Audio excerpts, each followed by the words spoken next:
On va essayer d'étudier avec vous ce soir. On va commencer peut-être millénaire une série des shiurim sur la cacheroute. Et on va essayer de se concentrer sur une halakha qui est, je pense, pas assez ou pas du tout connue, la halakha de Bishul Akoum. Littéralement, Bishul Akoum, c'est un plat, un aliment qui est cuisiné par un non-juif. C'est comme ça. Dans les lois de la cacheroute, comme dans toutes les mitzvot de la Torah, il y a les mitzvot, les commandements qui sont clairs de la Torah. On n'a pas le droit de manger du cochon, on n'a pas le droit de consommer du cheval, on n'a pas le droit de consommer des insectes, on n'a pas le droit de manger toutes sortes d'animaux, où on ne peut pas mélanger le lait et la viande. Des mitzvot de la Torah. Concernant la cacheroute, il y en a des dizaines.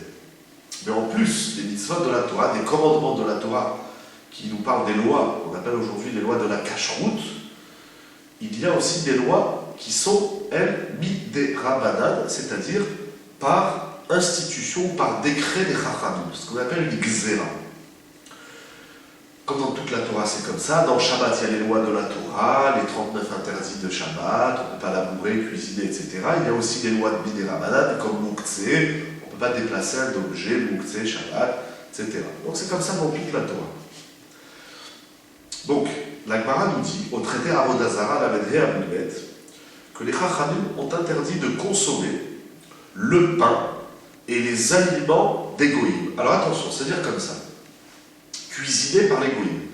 Attention, lorsqu'on parle de Bishul Akoum, c'est-à-dire lorsqu'on parle de la cuisson effectuée par un non-juif, c'est, bien entendu, après qu'on se soit assuré que l'aliment en lui-même, il est cachère.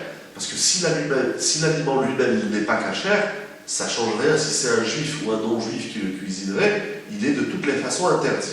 Donc même si tous les ingrédients que j'ai devant moi sont des ingrédients dits cachères, je vais à l'épicerie cachère, je vais à la boucherie cachère, je n'achète que des ingrédients cachères, mais voilà que le cuisinier, il est un non-juif. Les Chachamim ont interdit de consommer un aliment, quand bien même cachère, s'il serait cuisiné par un non-juif. C'est ce que la Gemara dans Avodah Zara nous enseigne. Donc cette question, elle existe à plusieurs niveaux. Déjà dans les établissements. Par exemple, un établissement scolaire, si le cuisinier ou la cuisinière est non-juif, on ne peut pas consommer ce qu'elle cuisine. Donc il faut faire attention d'avoir un cuisinier, une cuisinière juif. La même chose dans les hôtels, quand on fait les hôtels à Pessah, ou les hôtels cachers, ou toute l'année en Eretz Israël, où il y a des hôtels cachers qui sont toute l'année, eh bien il faut s'assurer que le cuisinier ou la cuisinière sont Israël, sont juifs. De même, à la maison, un particulier, il y a des gens, ils ont la femme de ménage, et ça fait partie de ce pourquoi on l'a embauché, bien sûr faire le ménage à la maison, mais également de cuisiner. Alors, on va être confronté à ce problème, où il y a des personnes âgées, il y a des gens qui ont une aide à domicile, et bien cette aide, elle est là, cette personne, elle est là pour cuisiner également. C'est un problème. Quatrième exemple, ce sont tous les produits aujourd'hui qu'on achète à l'extérieur, manufacturés. Par exemple, on va au champ, à Carrefour, ou à droite à gauche dans les supermarchés, et on va acheter des aliments qui sont déjà cuisinés. Par exemple, on va acheter des haricots verts qui sont déjà cuisinés, ou des petits pois, ou tout autre aliment qui serait déjà cuisiné, ou pré-cuit, on verra tout ça par la suite, millénaire. Et, alors encore une fois, c'est-à-dire, je vois que tel produit ne contient aucun ingrédient non cachère. Le seul problème qu'il a, c'est qu'il est fabriqué dans des usines où, plus que probablement et certainement, les cuisiniers sont des non-juifs, sont des goïms. Alors là, il y a la gzéra, le décret des chachamim, de ne point consommer, donc ni le pain, ni tout autre aliment cuisiné par un non-juif. Seulement, avant de poursuivre, déjà on va voir quelle est la raison, quel est l'enjeu de cette halakha. Il faut savoir qu'il y a des limites, c'est-à-dire là, je balance, on va dire, de façon brute, la takana des Chachamim, mais on va voir les poskim, à travers les textes de la Gemara, ils vont nous donner les définitions de cet interdit, dans quel cas il est un problème, c'est dans quel cas il sera interdit de consommer aussi bien le pain que tout autre plat cuisiné par un non-juif, et on verra les cas où l'interdit n'a pas lieu. Donc, de prime abord, et encore une fois j'insiste sur ça, parce qu'il y a beaucoup de gens qui, malheureusement, étant donné qu'ils n'ont pas étudié, n'ont pas saisi la nuance, c'est, même si je rentre dans une boulangerie ou d'un non-juif, voilà, de quartier, et donc en général, je dis bien en général, dans une boulangerie qui fabrique du pain, il n'y a pas de problème d'ingrédients cachers. Ça peut arriver qu'il y ait des problèmes d'ingrédients cachers si on ne s'est pas assuré des ingrédients. Alors de toutes les façons, on ne pourra pas manger le pain. Il faut savoir qu'il y a certaines farines qui ne sont pas cachères parce qu'ils rajoutent des émulsifiants. Il y a certains émulsifiants qui sont à base de graisse animale, et il y a aussi certaines boulangeries où le chef boulanger, lorsqu'il va enfourner son pain, il va le mettre sur des plaques, mais avant de mettre le pain sur les plaques, il va huiler les plaques. Et très souvent, ces huiles ne sont pas cachères. Mais ce n'est pas de ça qu'on parle. Encore une fois, je me suis assuré que tous les ingrédients utilisés par le non-juif sont cachers, c'est-à-dire ne rencontrent pas de problème de cacheroute. Cependant, ils sont cuisinés, et le simple fait qu'ils soient cuisinés, donc ou le pain ou tout autre mais par un non-juif, c'est une interdiction des Chachamim que de le consommer. Pourquoi? La Mishnah explique au traité Avodah Zarah, Pen yavo le kishre chitou libaem, ce qu'on appelle Shema Yitraten, c'est-à-dire que les Chachamim, ils ont fait ça parce que pour mettre une limite, pour mettre un écart, pour mettre un espace entre la communauté d'Israël et la communauté des autres peuples, parce que sinon, eh bien, dans les plats qu'on mange cuisinés par un non-juif, on risque d'en arriver à une certaine intimité, ou une certaine familiarité, ou encore une certaine amitié. On va créer des liens, et ces liens peuvent conduire les uns et les autres de se marier ensemble, et on sait qu'on n'a pas le droit d'épouser un non-juif ou une non-juive. Donc ça veut dire que... Oui. Ce que tu dis, c'est que le pain, il est cachère. Oui, c'est le pain en lui-même, il est cachère, et le simple fait qu'il soit cuisiné, enfin, qu'il soit cuit par un non-juif, va créer une relation amicale, de voisinage, etc., entre moi et le non-juif, et le goy, et il y a un risque qu'on en arrive à se marier ensemble ou à laisser nos enfants se marier ensemble. Mais même si c'est de façon industrielle.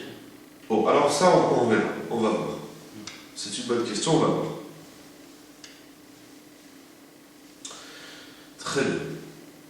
Selon la chita de Tosfot, dans Avodah Zarah, la Metzaïd Amudbet, au nom de Rabbi Tam et dans d'autres endroits dans le Chasse, et selon de nombreux décisionnaires, comme le Tosfot Arosh, le Tosfot Rid et le Tosfot Riazaken, je suis là sur le livre, c'est important de dire, l'ouvrage Shulchan Melachim du Rav, j'ai oublié son nom, Shalom, Binyamin Bar Shalom. Il était le Rav Arachid de Bat Yam, donc il a fait un ouvrage de référence dans le domaine, donc je me réfère à lui dans la structure du travail que nous allons voir. Donc, selon tous ces rishonim que nous avons cités, on va appeler ça la chita des Baalei Tosfot. Ils disent qu'en réalité, la Xéra, elle s'est faite en deux temps. Au départ, les Chachamim n'avaient interdit seulement les aliments cuisinés par le non-juif, mais ils avaient autorisé le pain. Parce que le pain, c'est vital, on mange du pain tous les jours. Mais lorsqu'ils ont vu qu'il y avait encore des relations trop proches entre la communauté juive et non-juive, ce qui conduit au mariage mixte, alors ils en sont arrivés à interdire même le pain. Avec, encore une fois, les conditions qu'on verra. Alors, seulement il faut faire attention. Il faut faire attention, pourquoi? Parce que si l'interdiction de consommer un plat ou du pain cuit ou préparé culinairement par un non-juif est un interdit midera banane, donc comme on a dit par loi rabbinique, ceci est dit seulement lorsque le goy, le non-juif, va cuisiner chez lui ou chez moi. Ça veut dire qu'il va cuisiner chez lui, il va m'amener la nourriture dans le cas où on sait que c'est cachère, ou on va dire en simple. C'est-à-dire que c'est seulement s'il cuisine chez moi, dans ma cuisine, c'est la femme de ménage, je dis bon, vous ne pouvez pas faire un steak s'il vous plaît, ça m'arrange, oui, il n'y a pas de problème, je vous fais le steak. Ça c'est un interdit midera banane. Donc par loi rabbinique. Par contre, il est clair qu'un Israël, qu'un juif qui mange un plat d'un non-juif chez le non-juif, chez lui à la maison, par exemple le goy, mon voisin, il fait, je sais pas, une fête, ou je sais pas quoi, il m'invite, il vient venir manger avec moi à la maison, ça c'est un interdit minatora qu'on peut trouver stipulé clairement dans le Shulchan Aruch Yoredea Siman Kuf Nun Bet. Lorsqu'on dit qu'on n'a pas le droit, donc déjà en réalité en soi c'est incroyable, c'est-à-dire que les Chachamim ils ont dit il y a un problème au sein du cas d'Israël. C'est malheureusement il y a beaucoup de mariages mixtes. Et c'est pas un fléau qui nous atteint aujourd'hui, peut-être qu'aujourd'hui ça atteint des proportions plus importantes que dans le passé, mais peu importe, les Chachamim, ils ont dit oulala, il y a un problème, parce qu'on est en exil, on vit proche des goïms, on travaille avec eux, on vit dans une société de non-juifs. C'est une réalité, on est en France pour nous. Ils étaient à Babel, ou ils étaient dans le monde entier. Et donc il y a un problème. Comment on va régler ce problème de ce qu'on appelle le mariage mixte?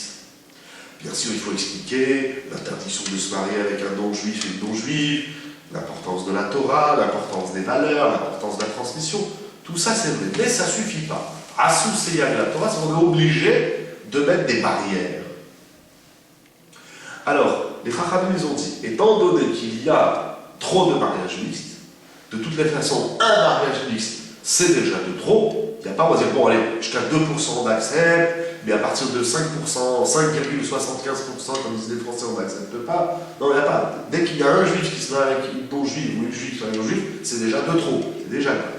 Donc les Chachamim ils ont dit, on est obligé de faire une barrière.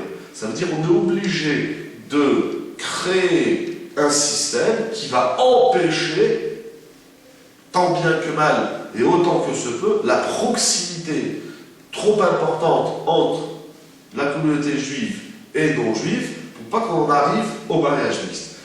Quelle est cette idée qu'ils ont eu les Chachamim, qui fait force de loi bien entendu jusqu'à aujourd'hui? C'est, les Chachamim ont dit, alors on va stopper, on va limiter les relations trop amicales entre juifs et non-juifs, et donc on ne consomme pas un aliment d'un non-juif cuisiné chez un Israël.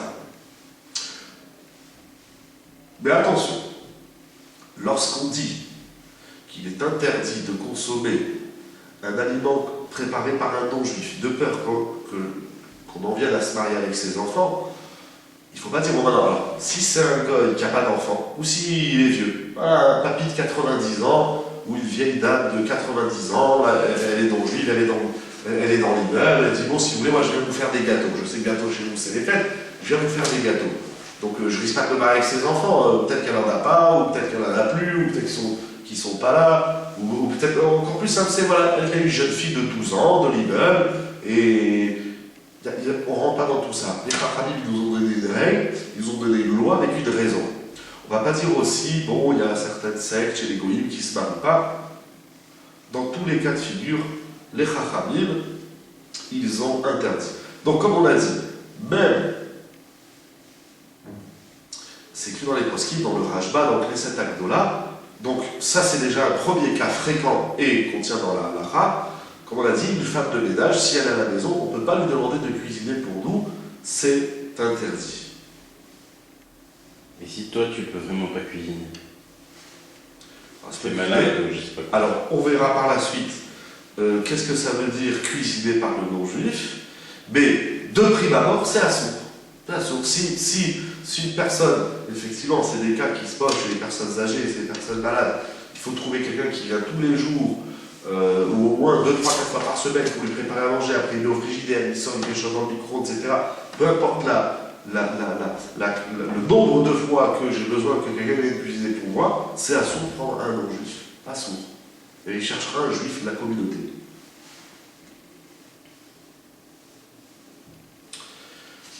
Très bien.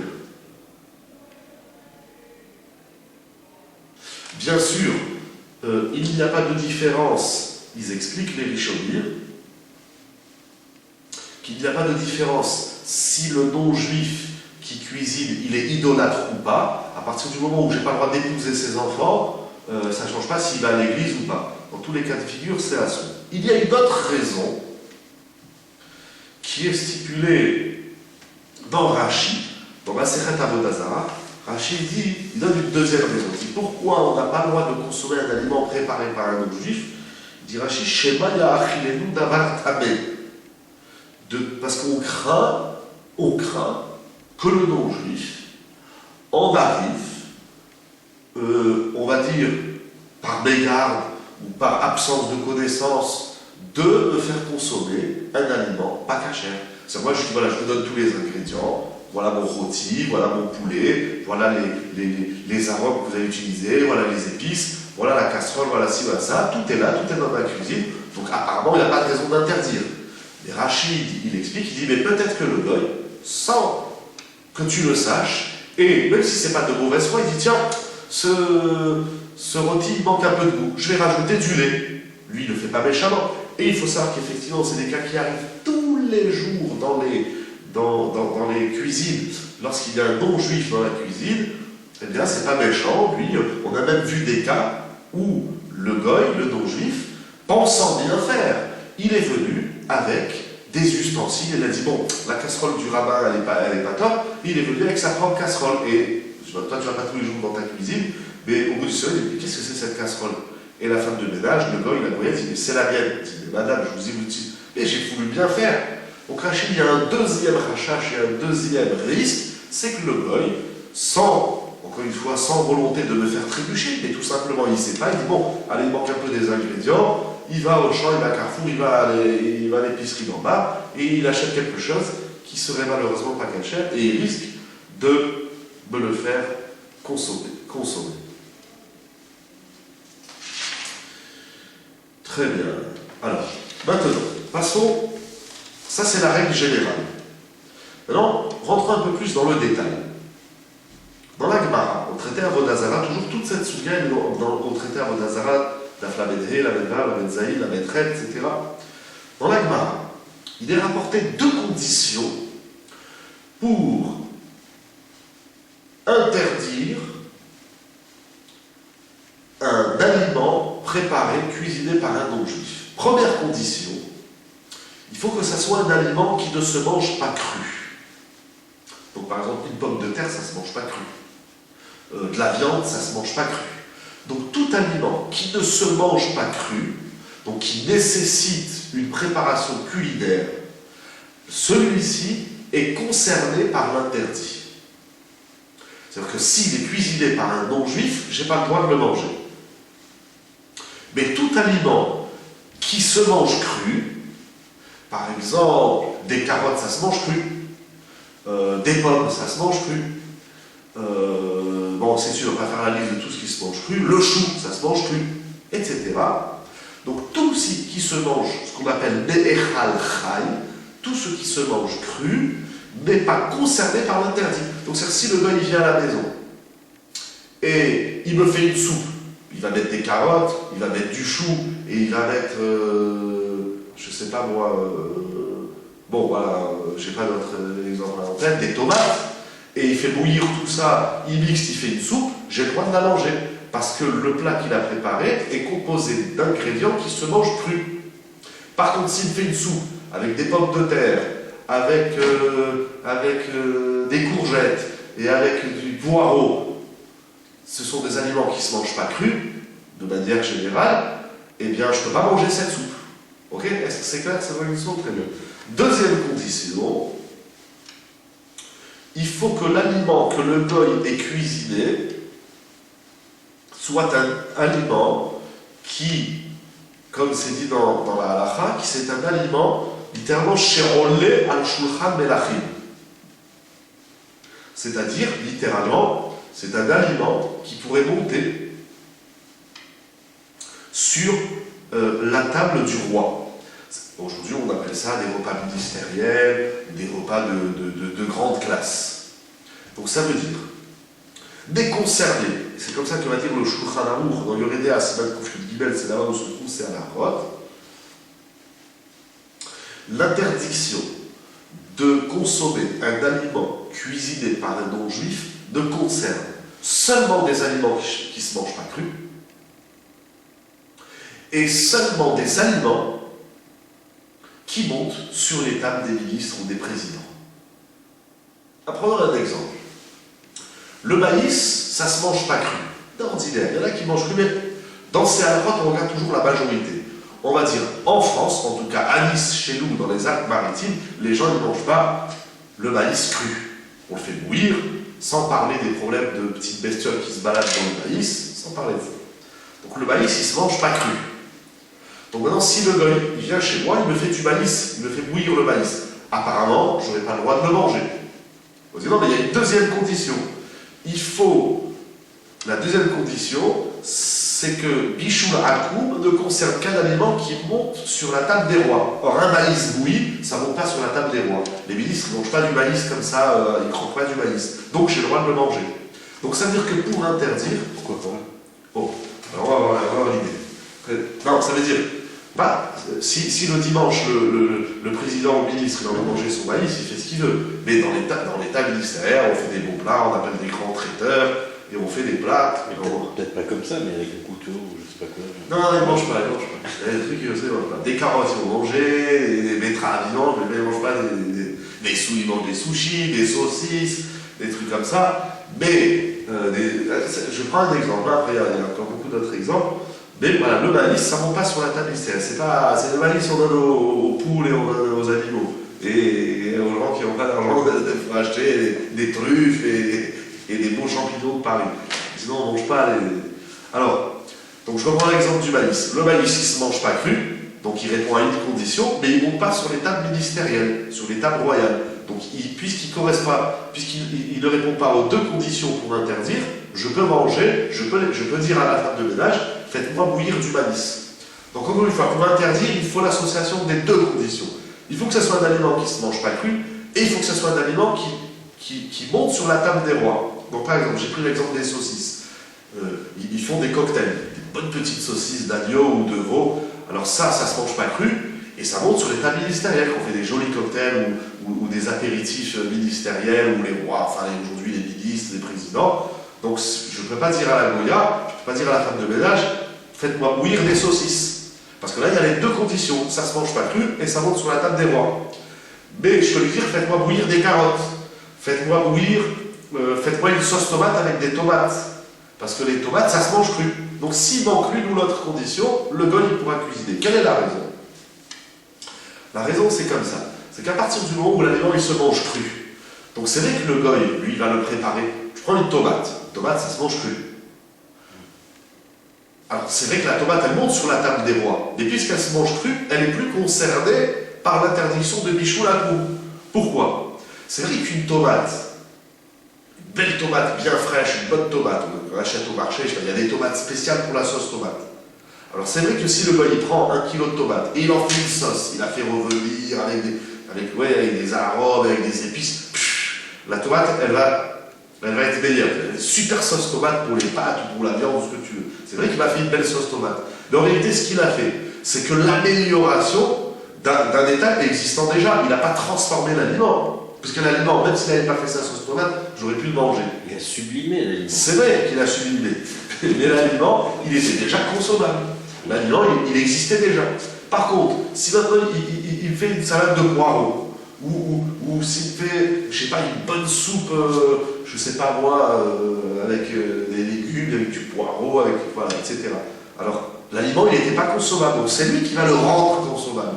Donc là, il a vraiment fait quelque chose pour moi. Si c'était déjà consommable, alors c'était peut-être pas consommable sous cette forme-là, mais en soi, la tomate, elle était consommable, la carotte, elle est consommable. Donc qu'est-ce qu'il a fait? J'aurais pu manger ma carotte râpée, j'aurais pu faire une salade au lieu de faire une purée de carottes ou une soupe de carottes. Je peux manger, c'est la même chose, ça nourrit la même chose, c'est les mêmes calories.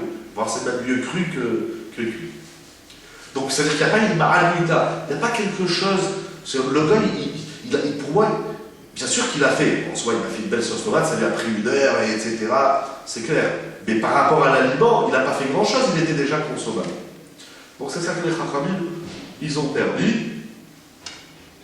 Et donc il faut deux conditions pour interdire. Ça, c'est. Et ce faisant, c'est expliqué dans le Rad et dans le Ritba. Et Rishonim explique qu'à partir du moment où le goy, ce qu'il a fait, c'est pas quelque chose de merveilleux en soi par rapport à l'aliment. Donc il y a moins de proximité, il y a moins de risque de glisser. Prendre un cas extrême. Pour expliquer, il faut toujours aller à l'extrême. Je suis dans un village. Voilà, je voyage, hop, je me retrouve dans un village, l'arrière-pays. Puis bon, je vais à l'épicerie, je sais pas, vous n'avez pas des tomates, des carottes, non, il me reste 1 kilo de pommes de terre. Imaginons que je ne sais pas cuisiner. Bon, il lui reste 1 kilo de pommes de terre, 1 kilo de poireaux et 1 kilo de je sais pas quoi. Bon, et du poisson, on va dire. Bon, imaginons que je ne sais pas cuisiner. Bon, je vais dans la rue, il n'y a pas quelqu'un qui peut me cuisiner, voilà, je vous donne 50 €, vous allez me cuisiner. Quand le gars il a cuisiné, je dis ah vraiment merci beaucoup parce que sans vous, je n'aurais pas pu manger. Je dois rester 3 jours dans votre village, je n'aurais pas pu manger. Des pommes de terre crues, ça ne se mange pas, du poisson cru, ça ne se mange pas, et des poireaux crus, ça ne se mange pas. Donc vraiment, merci beaucoup. Ah, ça m'a apaisé. Mais si j'ai des carottes, je sais pas moi, j'ai des tomates et j'ai des citrons, j'ai pas besoin que le gars il ait cuisiné. Ben, pendant 3 jours, je vais manger de la salade. Donc si jamais le gars il vient et cuisine, je vais pas dire ah vous m'avez sauvé la vie. Il m'a rien sauvé du tout parce que je pouvais manger cru. Donc c'est un peu ça l'idée. Ce que le gars il fait, c'est s'il transforme un aliment, il le rend consommable, là quelque part il touche à ma vie. Donc la reconnaissance et la proximité est encore plus importante.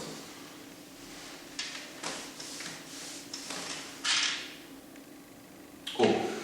Ils disent les poskim, c'est écrit dans le Rama notamment, et dans d'autres poskim qui suivent, et comme ça Rabbi Yosef aussi les posek, que lorsqu'on dit qu'un aliment il se mange cru ou il ne se mange pas cru, c'est pas en soi. C'est qu'il y a des aliments, en soi, ils se mangent les crus.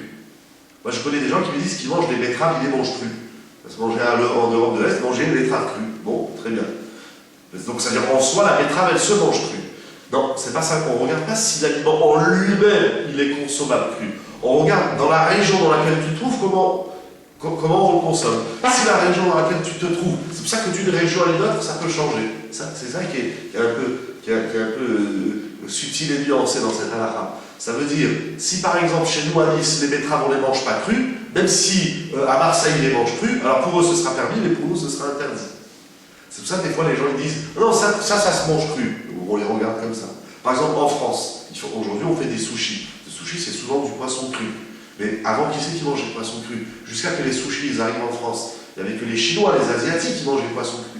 Et un Français disait en Chine, ou je sais pas là-bas en Asie, en Chine là-bas, ils mangent du poisson cru, on disait ah c'est dégueulasse, c'est pas bon. Et puis petit à petit le poisson cru il est arrivé en France. Donc en Chine, le poisson cru, il n'y a pas de problème de bichou la coupe. Mais en France, il y avait. Aujourd'hui, c'est rentré dans les mœurs même français de manger du poisson cru. Donc ça a changé, la halakha elle change.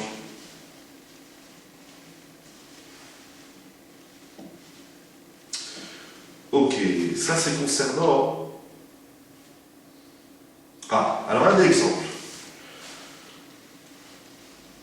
Un exemple, aussi fréquent que simple, c'est les œufs. Les œufs, ça ne se mange pas cru. Il y a des gens qui gobent des œufs crus. Ok, il y a des gens. Mais encore une fois, on regarde la généralité. En général, la région dans laquelle je suis, les gens ils ne mangent pas les œufs crus. Les œufs, on les mange ou durs, ou en omelette, ou comme ci, ou comme ça. Et les œufs, ça monte sur la table des rois. Ils font des petits œufs de caille, ou des œufs de poule, etc. Si l'œuf il est bien préparé, un œuf mimosa, il y a des chefs cuisiniers, un œuf, on dirait un œuf d'or. Et ils savent préparer l'œuf, tu n'as jamais vu un œuf comme ça. Tu as peur de le manger. Donc, je ne peux même pas dire aux non-juifs de me faire bouillir des œufs. Parce que l'œuf, il ne se mange pas cru et monte sur la table des rois, donc il répond aux deux conditions, c'est assourd. Voilà. Bon, bien sûr, il y a beaucoup de idées, mais je choisis quelques exemples des plus fréquents, juste pour montrer un peu une idée. Bon, alors une halakha importante. Une halakha importante, qui est ramenée dans les poskim. Il dit comme ça, Goy shebishel ma'achal sheno le'echal kevod she'uchai. Si le goy, il a cuisiné un aliment qui ne se mange pas cru, on va dire un œuf, il a fait bouillir un œuf. Donc on a dit, voilà, est-ce que je peux le manger? Asmou. L'œuf, il ne se mange pas cru, il monte sur la table ministérielle, sur la table des rois. Bon, maintenant, qu'est-ce que je fais? Bon, maintenant, le goy, il a fait des œufs. Vas-y, attention, si maintenant il vient le juif, et il recuit les œufs, il les refait bouillir, ça change rien. Une fois que l'aliment il est devenu assourd, tu ne peux plus le manger. Donc par exemple, un goy, il va faire un rôti. Le rôti, ça ne se mange pas cru, ou un poulet, ça ne se mange pas cru, ça monte sur la table des rois. Je dis, je dis à Fanta, qu'est-ce que vous avez fait? Vous avez fait le rôti. Ah, parce que moi, je voulais vous rendre service, j'ai peut-être vu que vous étiez occupé, ça fait 3 jours que vous avez mangé, je vous ai fait le rôti.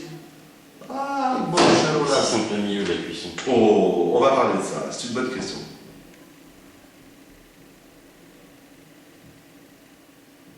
Oh, alors ça, c'est écrit dans le Khatam Sofer, notamment dans le Nachalat Shel, il dit comme ça.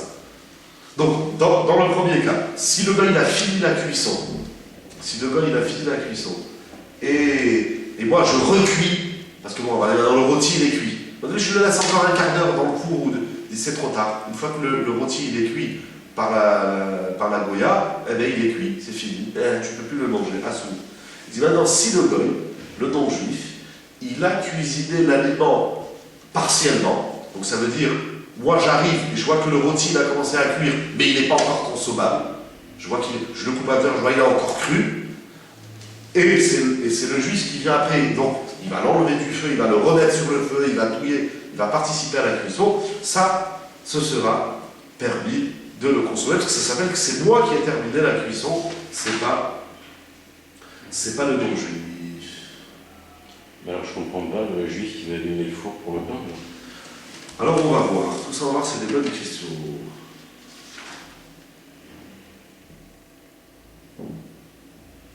Ça on a dit donc le lieu, et on a dit tout ce qui monte sur la table des rois, donc ça on a dit c'est de halachot.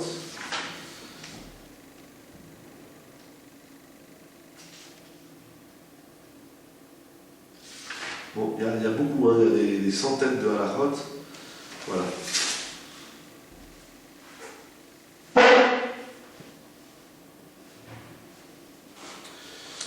Alors, qu'est-ce qu'on a d'intéressant qu'on veut partager? Voilà. Alors, par exemple, on a encore un exemple, on a parlé tout à l'heure des champignons. Alors, les champignons, ça se mange cru. Mais, alors même si ça monte sur la table des rois, mais puisque ça se mange cru, il n'y a plus de problème. Donc, je peux acheter au champ, au Carrefour, etc., je peux acheter une boîte de champignons. Encore une fois, à la condition qu'il n'y a pas d'autres ingrédients qui pourraient rendre l'aliment pas caché. Alors on va parler du pain. Bon, avant de parler du pain,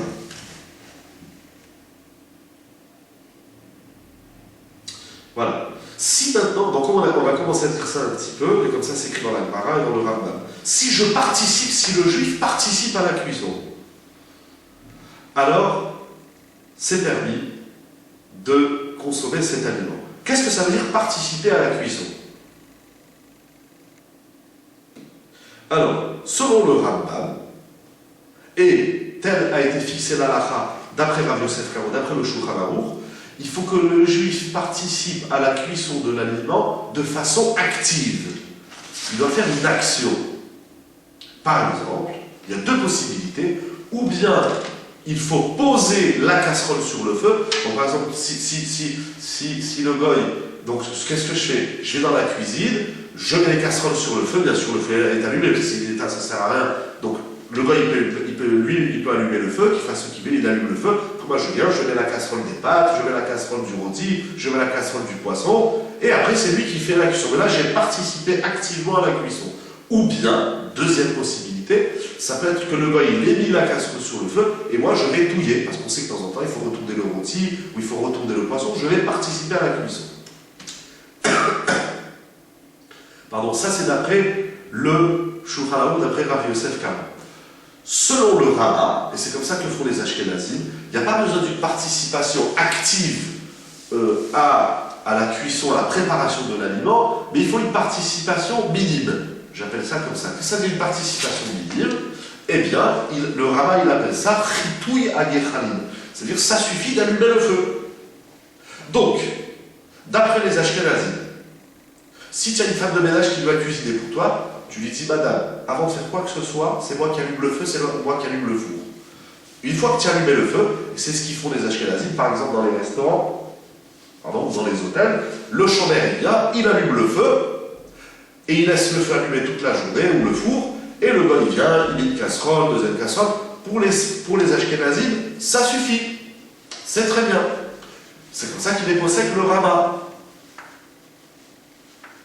Mais, dans Siman Kufyud Gimel, c'est les amis. Mais selon le Shulchan Aroukh, ça suffit pas. Parce que d'allumer le feu, c'est pas une participation active à la cuisson elle-même. Donc pour les Sfaradim, c'est un petit peu plus compliqué le bichou la cour, parce que chaque casserole que le goy va mettre sur le feu, donc il va faire du poisson, il va faire de la sauce tomate, il va faire des soupes, il va faire des pâtes, il va faire ci, il va faire ça, il va faire des rôtis, tout ce qu'il fait, c'est moi qui dois mettre la casserole sur le feu, ou touiller chaque casserole, retourner l'aliment, etc. Ça ne suffit pas d'allumer le feu ou le four. Donc par exemple, dans ce qu'on met dans ce qu'on enfourne, pour les Ashkenazim, ça suffit d'allumer le feu, pour les Sfaradim, il faut mettre le pain ou les gâteaux à l'intérieur du four, ou le rôti ou autre. Donc aujourd'hui, pour les sépharadim, le pain, tu ne peux pas l'acheter. Le pain, on va voir. Le pain, c'est un petit peu différent, on va voir. On va voir. Dans le pain, il y aura des halakhot différentes. Je ne sais pas si on va le faire ce soir ou la prochaine fois. Où est-ce qu'il est où sont les îles de Batakou? Bon, c'est un petit peu plus loin. Mais voilà. Bon, ça, on verra un peu plus loin. On verra la prochaine fois parce qu'il est déjà tard. Et bon, ça, encore une fois, je dégrossis, comme on dit, je reste dans la généralité. Il y a beaucoup de détails, beaucoup de idées. Bon, alors attention, un enfant, c'est-à-dire inférieur à bar mitzvah, il ne peut pas participer à la cuisson. C'est-à-dire que si moi, par exemple, je suis occupé et je dis à ma fille de 8 ans, bon regarde, quand la femme de ménage elle veut mettre une casserole sur le feu, vas-y toi, ou toi tu allumes le feu, pour les Ashkenazim ou pour les Sfaradim, ça ne marche pas. Il faut être bar mitzvah ou bat mitzvah pour solutionner le problème de Bichou la cour. Très bien. Très bien. Bon, encore une fois, il y a beaucoup d'idées. Et on a dit, donc pour les Ashkenazim, ça suffit d'allumer le feu.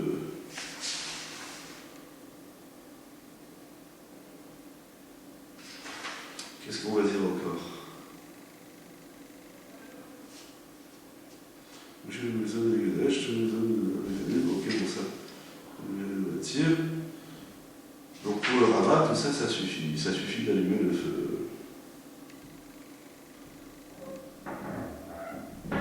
Très bien. Ah, Zekelim Ophronim. Voilà. Donc par exemple, tout à l'heure on a parlé des malades ou des personnes âgées qui ont la femme de ménage qui vient cuisiner à la maison. D'après les Ashkenazim, c'est plus simple que pour le Shulchan Aroukh, c'est plus facile.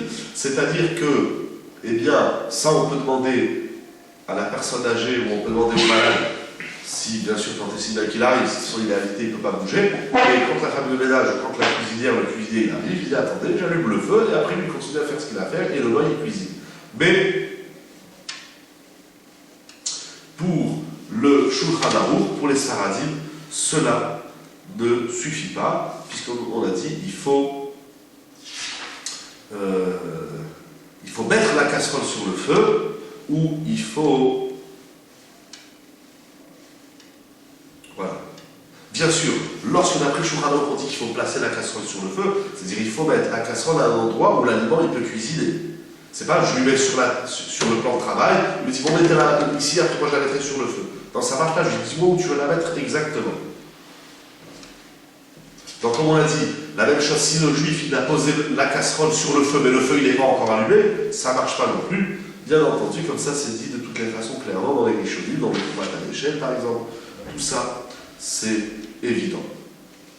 Oh, un autre cas, ça arrive dans les hôtels ou, comme on l'a dit, dans les établissements. Des fois, il n'y a pas une petite casserole pour faire 2 œufs. Ils viennent avec des casseroles qui contiennent 20, 30, 40 litres, c'est des grandes casseroles.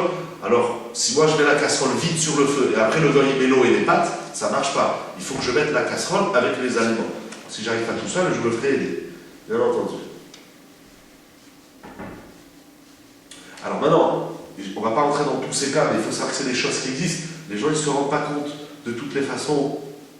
Les gens ils ne se rendent pas compte parce qu'ils pensent que manger cachère, ils ne se rendent pas compte de tout ce qui se passe dans les cuisines et combien d'heures les chambris et les ramadim passent dans les cuisines, que ce soit les hôtels, que ce soit les fabrications industrielles. Ils ne se rendent pas compte de tout ça, mais c'est beaucoup de questions de halakha, et des fois on fait ensemble le juif et le Israël, alors dans quel cas ça marche, dans quel cas ça ne marche pas. Tout ça, ce sont de grandes questions.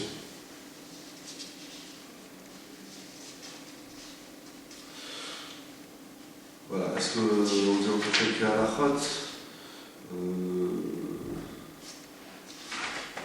que pas trop embrouiller.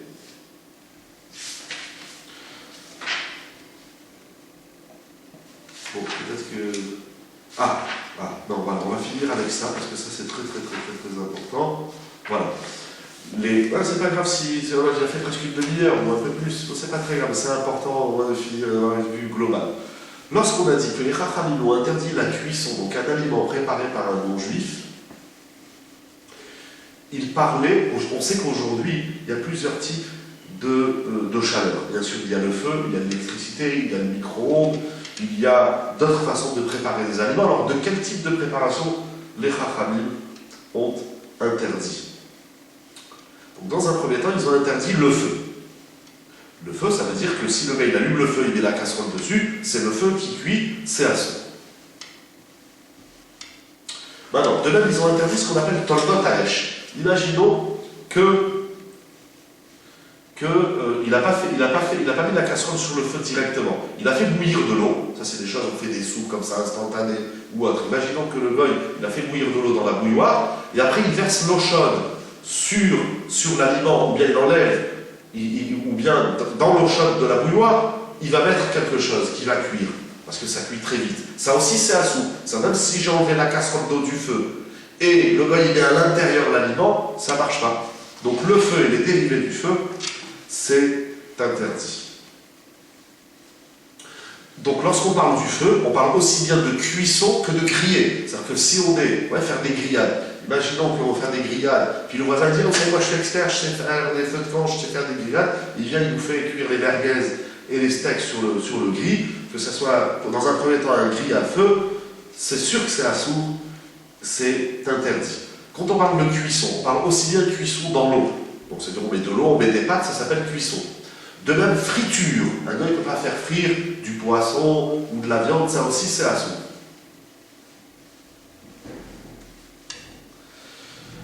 Qu'est-ce qu'il y a encore? Alors il y a une souga dans la Chag qui s'appelle Belicha. Belicha, ça veut dire des conserves. Lorsqu'un aliment, il reste longtemps dans le sel, donc il va macérer dans le sel, comme les sardines, les anchois, ou toute autre sorte de légumes, il va macérer dans une saumure, ça va le rendre apte à la consommation. Et dans la halakha, une saumure peut parfois être considérée comme une cuisson. Alors dans les lois de Bichou, la coupe de la cuisson effectuée par un non-juif, c'est pas interdit, ça rentre en ligne de compte. Donc si le gars il vient et te dit, voilà, regardez, j'ai préparé des cornichons, tant et si bien que sa saumure elle est cachère, mais il te dit, moi j'étais une fois comme ça dans l'arrière-pays, et donc j'avais loué une maison comme ça en vacances, et le propriétaire, donc il nous montre la maison, et puis en réalité il avait des oliveraies, et puis donc il faisait des olives, il avait une fabrique d'olives dans le sous-sol de sa maison, et puis il vendait des produits locaux. Alors il vient avec comme ça 5 kilos d'olives, il me dit... alors je lui dis, c'est quoi la saumure? Bon, on est parti là, c'était que l'eau et du sel. Mais vraiment, c'est tout bête. Et il laisse ses olives pendant des mois, Alors au début, elles ne sont pas consommables. C'est des bonnes olives noires de l'arrière-pays. On s'est régalé tout le week-end. C'est moutard, parce que ça ne s'appelle pas cuisiner. Donc la saumure, ce n'est pas un type de cuisson qui rentre en ligne de compte et qui est interdit par le bichoulak, ou de même tout autre type de conserve. Oh, fumé, ce qu'on appelle aïchoun. Comme aujourd'hui on fait du saumon fumé, on fait du hareng fumé, tout autre aliment. Alors là c'est très intéressant. Parce qu'aujourd'hui, il y a deux façons de faire du saumon fumé ou du hareng fumé ou tout autre aliment fumé. Ils font aussi donc, toutes sortes de choses. Alors il y a ce qu'on appelle dans la halakha le aïchoun. Et même dans le saumon, il faut savoir qu'il y a deux types de façons de faire le saumon fumé. Il y a des usines qui font le saumon fumé à froid. Je ne sais pas comment ça marche, je suis loin d'être expert, mais ici il explique, voilà par exemple, c'est-à-dire qu'on arrive ici à froid, c'est-à-dire qu'on appelle ça les vapeurs, elles n'atteignent pas 40 degrés. Donc c'est inférieur à Yad Soledetmo dans la halakha. Donc en tout cas, halakhiquement parlant, même si c'est tiède, donc le saumon il est fumé à température de 20-25 degrés, dans la halakha ça s'appelle encore froid. Donc en réalité, si le gars il fait du saumon fumé à température inférieure à 40 degrés, en réalité c'est même un petit peu moins de 40 degrés, 37 degrés. Tu fumes avec quoi, moins de 40 degrés? Ils arrivent à faire, je sais pas, ça passe, parce que ça passe chaud, froid, je sais plus une fois on m'a expliqué, mais les experts qui écouteront, ils sauront nous expliquer. J'ai jamais entendu un chiot une fois d'arabe expliquer comment ça marche. Mais en tout cas, ça n'arrive pas obligatoirement à 40 degrés. Parce qu'il y a certains poissons que si les vapeurs sont à 40 degrés, le poisson il s'abîme. Donc si je vais à l'usine et je vois température, un exemple, 27 degrés, et il fait fumer le poisson ou le hareng ou autre chose à 27 degrés, c'est bon, ça ne serait pas qu'il a cuit parce que c'est froid. Par contre, si on arrive à une source de chaleur plus élevée, alors là ça va être un problème de bichoulak. Donc ça c'est important de savoir. Moi personnellement je ne sais pas, mais il y a des rabbinim bien entendu qui sont experts dans ça, et ils disent non, ça c'est du saumon fumé à tel degré, donc c'est froid, il n'y a pas de problème de bichoulakoum, il y a d'autres problèmes dans le saumon ou dans les poissons, etc. Mais par exemple, un des problèmes qu'il y a dans les aliments préparés, c'est qu'on s'est rendu compte, je ne parle pas de façon pratique, je parle de façon halakhique. De façon pratique, il y a des rabbinim en France, en Europe, dans le monde qui sont spécialistes des produits, et s'ils vous disent tel produit vous pouvez manger, c'est bon. On s'est rendu compte que dans certaines usines, en plus du saumon fumé, ils faisaient aussi par exemple du porc fumé. Ils font de la charcuterie fumée. Alors, et c'était dans les mêmes fours, parfois même c'était en même temps. Donc, encore une fois, on parle de façon générale. Si le gars il te dit, il y a là qui savent le faire à la maison, il te dit, moi je vais te faire du saumon fumé et je sais le faire, tu fais attention, il ne faut pas que tu arrives à 40 degrés. Donc de même, cuisson par vapeur. Alors cuisson par vapeur, on fait aujourd'hui, il y a des espèces d'appareils cuisson par vapeur. Des appareils, en bas de l'eau elle bout, et hop, puis les légumes, puis ils disent même pour la santé c'est meilleur. Alors, c'est une grande discussion. Est-ce que cuisson par vapeur, ça s'appelle une cuisson ou pas? C'est une très grande discussion dans la halakha. Alors, qui est-ce qui permet et qui est-ce qui interdit? Donc, 43, on a le Shem Arié, le Levouché Mordechai, qui disent que ça s'appelle Bichoulakoum, et il y en a qui disent que non. 44, c'est ramené dans le Ben Ishraï, par exemple, et dans d'autres sfarim. Bon, donc c'est une grande marloquette, c'est une très grande marloquette. Est-ce que cuisson par vapeur, ça s'appelle cuisson? Cuisson par ustensile électrique. Donc on a dit par exemple un koum-koum électrique, ou bien le feu. Aujourd'hui on a des plaques vitrocéramiques, c'est plus du feu, c'est de l'électricité. Ou bien le four, c'est de l'électricité, sauf si on a un four à pizza ou un vrai four comme vous avez avant avec bûche, etc. Donc ça c'est sûr que c'est assuré. Maintenant l'électricité, alors tous les poskim, tous les décisionnaires sont quasiment unanimes pour dire que l'électricité c'est comme le feu. Donc il n'y a pas de différence. Si chez moi j'ai une source de gaz, une source de feu, ou si j'ai une vitrocéramique ou le four électrique, le goy de pouvoir cuisiner dans aucun élément de cuisine qui est donc à source d'électricité. Ah, par contre, nous avons une discussion passionnante. Quel est le statut du micro-ondes? Il y a des aliments qu'on peut cuire au micro-ondes. Quand je dis micro-ondes, il y a deux types de micro-ondes. Il y a micro-ondes, micro-ondes, et il y a micro-ondes où il y a un four aussi, c'est-à-dire il y a un grill. Donc je ne parle pas du grill, je parle vraiment, c'est intéressant dans la halakha de voir que, d'abord on a étudié ça, et en même temps, quel est le statut de la cuisson par micro-ondes? Parce qu'on sait que la cuisson par effet des ondes n'est pas semblable à la cuisson par l'effet de la chaleur, si c'est du feu ou de l'électricité. C'est pas du tout le même type de cuisson, on sait que c'est des atomes qui vont à une allure très vite, en très simple et en à moitié faux. Les atomes, ils bougent, ils vont très vite, et puis ils créent une source de chaleur. C'est pas la cuisson du feu. Donc est-ce qu'un aliment, donc par exemple j'ai un aliment, le gars il dit moi je peux le cuire pendant un œuf, on a parlé des œufs. Là, donc s'il met dans l'eau, c'est Michou Lacoum, il fait bouillir dans l'eau. Ou s'il fait frire, il fait un œuf au plat. Maintenant, s'il fait un œuf au micro-ondes, tu prends un bol, tu mets les œufs, tu mets au micro-ondes 1 minute, paf, ils explosent, ils sont cuits, ça va très vite. Alors c'est une grande discussion. Alors 54, qui est-ce qu'on a ici? On a le Rivevot Ephraim, c'est le Rav Ephraim Greenblatt, et le Rav Léorot Natal. Eux, ils disent que les aliments cuisinés au micro-ondes ne sont pas concernés par Michou Lacoum, c'est moutard. Donc si je dois faire un œuf, tiens ben voilà, on a trouvé une solution pour les malades et les personnes âgées, c'est très simple, ils achètent un micro-ondes et tout ce qu'ils mangent sera cuisiné au micro-ondes. Selon ces deux poskim, ce sera permis. Par contre, selon Rav Osner, selon Rav Eliashiv et selon Rav Moshe Steinbourg, selon ces trois poskim, même la cuisson par le micro-ondes est concernée par le Michou Lacoum, par l'interdiction de Michou Lacoum, c'est-à-dire dans l'interdiction si c'est cuisiné par un bon juif. Voilà pour ce soir, et la prochaine fois on parlera du pain. Donc en attente, on parlera du pain, on parlera aussi des kélim, qu'est-ce qu'on fait? Bon, on verra, on parlera aussi des malades, parce qu'il y a encore des choses à dire. Mais voilà, essentiellement, c'est la première partie de cette vidéo. Michou Lacoum, un aliment cuisiné préparé par un bon juif. Zakoubrou.